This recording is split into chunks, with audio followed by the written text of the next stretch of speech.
I welcome you all and good morning. And in this particular video of mine, again, under the series of the visualizations and plots for making and creating various kinds of graphs and figures in, using Python. Now, here again, I'm introducing one more simple plot so that one really knows how to proceed further given a set of the numbers for me in a series. So here you will see that it is nothing. However, I've added a comment for myself to draw or to plot a simple plot kind of a thing. Now here the packages which I'm going to invoke are: first one, import numpy as np, that is mandatory, and import matplotlib .pyplot as plt.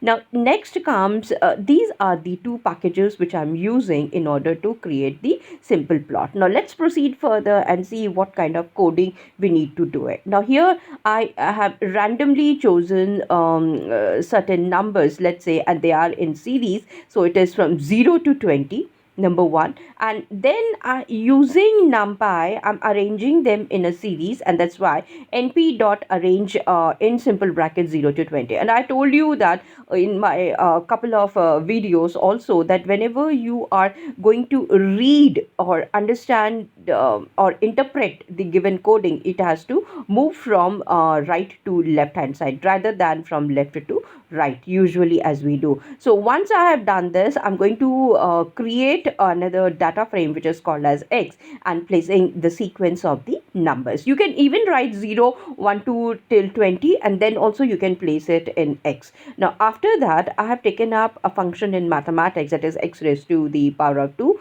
and created again another data frame called as y, and I'm placing this one into it. Now let's proceed further and see how to plot this one. On x-axis, you will see I have got 0 to 20. I have taken it over, and over on the y-axis I'm plotting x raised to the power of 2. So here you can see, once I ask go ahead and run the code, you will see that this is the basic plotting that has been taken care for the above function. So this is a very small kind of a code, so that above we are getting acquainted as to how to proceed further with this kind of things in Python, so that it becomes easier for the further plots. So let me proceed further with yet another one. Till then, thanks and take care. Bye.